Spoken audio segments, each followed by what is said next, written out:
Hey everyone, how are you today? I'm excited to bring you my second installment of Mindful Monday. And today we're going to be looking at something that literally anyone can do. And I'm excited to show you about it. So it's called Zentangle. Now, you've probably noticed that there's a whole bunch of adult colouring books in news agencies and bookstores lately, and you may have seen mandalas or also some Zentangle books nearby. So I want to just go into a bit more depth about it and explain to you what it is. I was first introduced to Zentangle back in 2014 when I visited a school. I was working with a local artist, Kyle Hughes Odgers, and we went in to work with the kids and do some artwork for the Perth International Arts Festival for when the Giants came.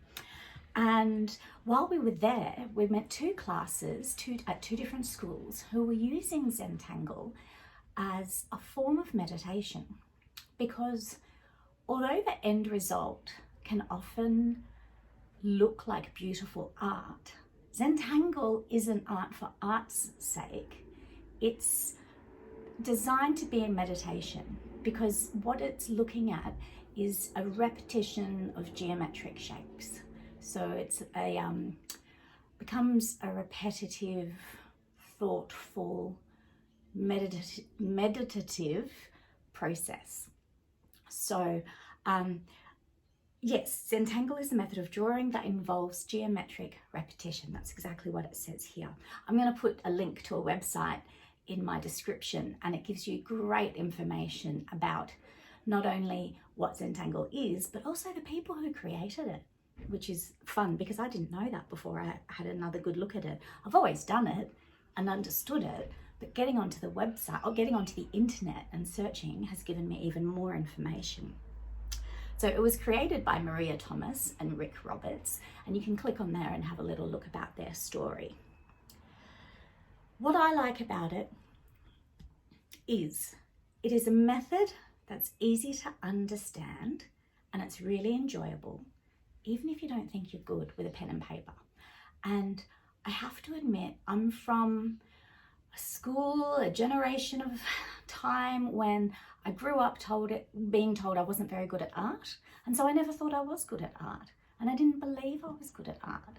And I've since learned and since been told by a lot of people that anyone can draw. That's just your style of drawing. Anyone can be an artist. So it's about remembering that you don't have to be the best. It's just what you do. And as long as you do your best. So what I would like to do is show you quickly a bit of an example of how you might get a Zentangle started. So I've got my big whiteboard here. Let me just scooch over a bit. You still see everything okay? All right. As I said, it's about repetition. An easy way is often starting with a grid, and I'm going to show you another example a bit later where I've done that, and just not thinking too hard. Don't think about the outcome, just think about what you're doing at the time. So I will just draw one rectangle like so and give myself some squares. Okay, you can see that all right, can't you? Yeah, it's nice and dark. So now it's the time for the geometric repetition. I'm going to choose something, and in this first one I'm just going to take my glasses off. I'm going to do stripes.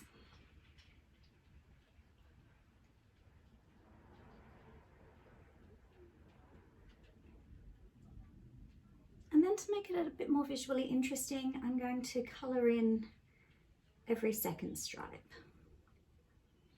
Now the thing with Zentangle is when you're starting off, I would recommend pencil. And it looks just as beautiful in pencil as it does using an art liner, especially if it's a nice sharp pencil. And then I'm just going to put some dots in these lines. You can use colour, but when we do it at school as a meditation, we discourage the colour because again, the kids get a bit too caught up in the art of it, and we're wanting them to consider it as their meditation for the afternoon. So, just gone on a bit of a tangent here, and now I'm doing lots of little circles. Fill this square up. Obviously, when you're doing Zentangle, you're not talking. I'm talking to instruct you guys, but it's something that you would do in silence, or even better, with some kind of peaceful, relaxing music behind you, like a meditation music or a classical music, something like that. Oh, this one took a long time, didn't it? Don't know if that was the best choice, Miss Ali. Okay, getting there. Again, it's not a rush. I think I feel the need to rush because I'm showing you, but it's a slow, thoughtful process. Do some waves.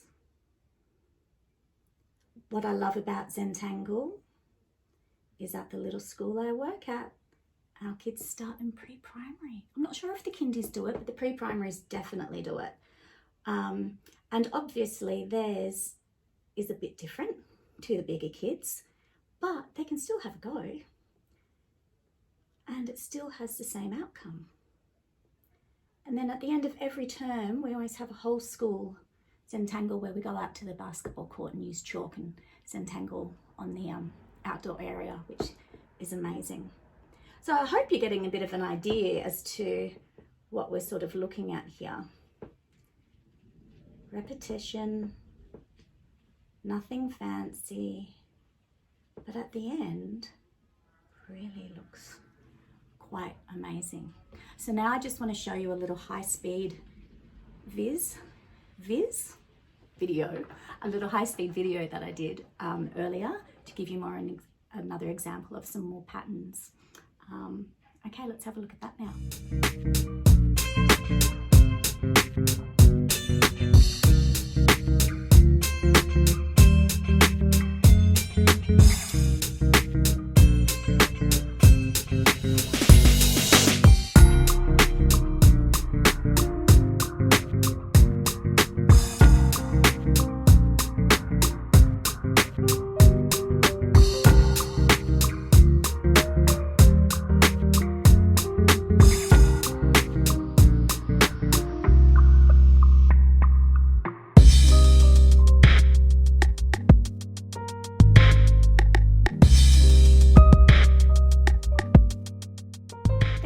So it's as easy as that. Pen, paper, whiteboard, chalk outdoors. You really can use a whole variety of materials in which to do it.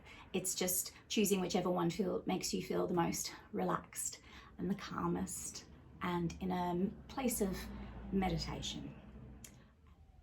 So thanks for joining me for Mindful Monday. I hope you enjoyed that little lesson. I really hope you take it on and give it a go at home. As I said, I'm going to put the link to the website on my in my description for the video, and if you do some, I'd love to see them. Take some photos, send them in, and then I can share them on the video for other people to have a look at. I've taught ever since I've been introduced to it. I've taught it in my classes and it's always really loved. Sometimes I'll do an African animal like an elephant, or sometimes a giraffe, just a really simple template, and the kids love putting the Zentangle in that because it just has an amazing look at the end. Or alternatively, doing bubble writing of their name and then filling their name in with Zentangle is another really fun activity to do. And that's it for today. So thank you so much. Feel free to like, subscribe. I'd love you to share. I'm getting close to 100 followers on Instagram and close to 100 subscribers. Well, no, sorry, not subscribers, followers on Facebook. So it would be super great if you could share and I could get a few more people on board. Thank you so much. See you tomorrow for Teaching Moment Tuesday.